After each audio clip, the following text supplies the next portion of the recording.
So starting the test drive in this Altima here, pretty good pickup for the 2.5 liter. And it's actually not overly loud as you get it up to speed. You get a nice grunt from the powertrain, which I appreciate.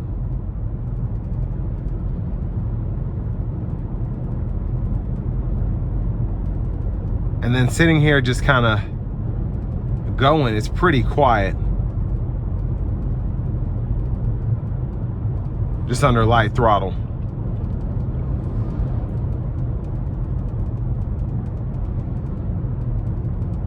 The only noise I'm really hearing now is just that tag in the front windshield. Just has a little bit of play there where I put it, but other than that, I mean, not hearing any weird noises or anything going on in the cabin, which is good. I'm gonna put the steering wheel down so I can see when I'm in sport mode. I'm gonna take this turn, put it into sport, and then test out these paddle shifters.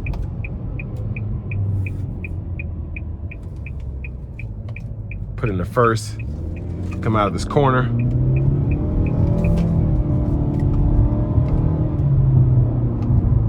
Now I love the feel. It doesn't feel right having the paddle shifters on a CVT, but there's nothing like feeling almost like the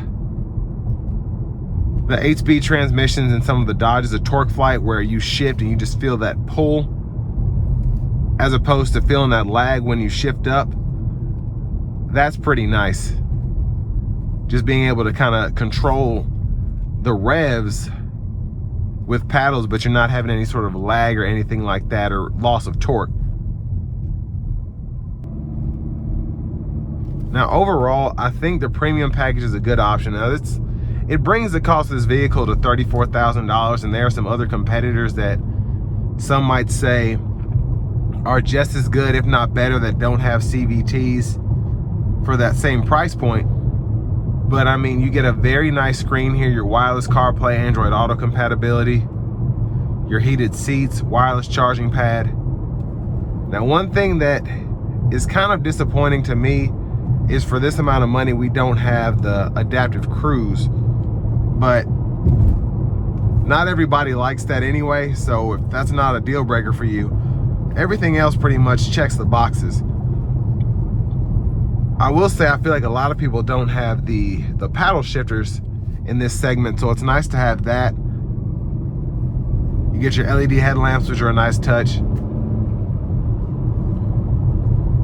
But fuel economy on these is pretty spectacular, as you saw from the window sticker. These sip fuel, so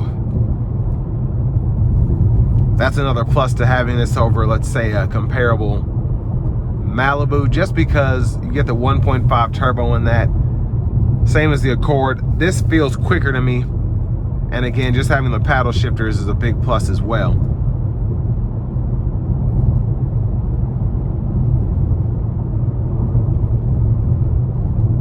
Now this has the sport suspension as well, and I like the sport suspension because it's not necessarily uncomfortable, but you do feel the road just a tad bit better. So you can kind of push this a little bit harder than you would a similar car in the segment, because I feel like I'm low enough to the ground, but I also don't feel like I'm like in a slam car, if that makes sense. So you get that same feeling of agility, but you're not necessarily scared of hitting speed bumps.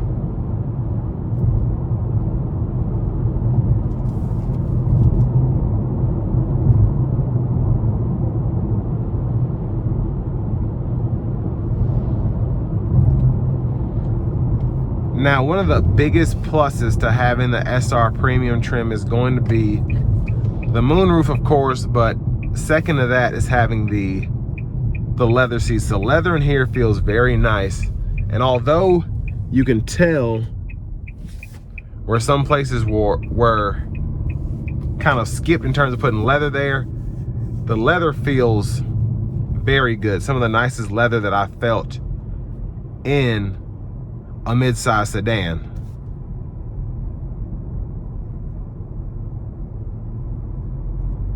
Now I'm gonna put it in the sport mode to get on the interstate here. and hopefully I'll be able to give myself a little bit of space. All right, here we go.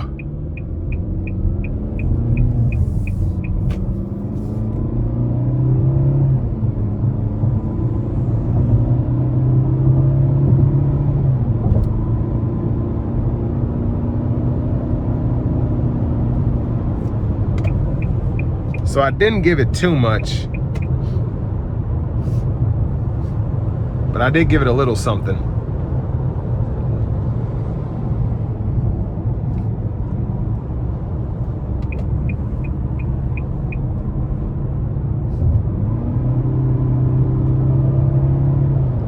And the power going from about 60 to 75 to 80, it's there, but it's not necessarily quick because you don't have a turbocharger helping you out, things of that nature, but it's decent, I'll put it that way.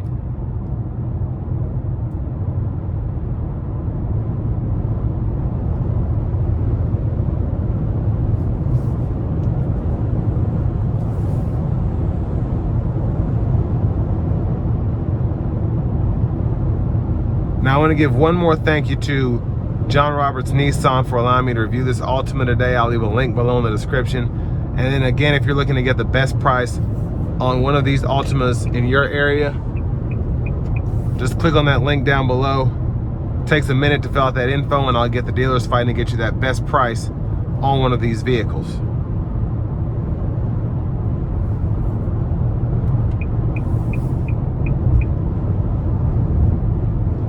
But I mean, it's still a very decent car for the money. I'm excited to see what comes out next for the Altima. I feel like it's been a minute since we got a redesign, or even just a refresh. So I'm looking forward to getting a possible big update like we did on the Camry with the upcoming Altima.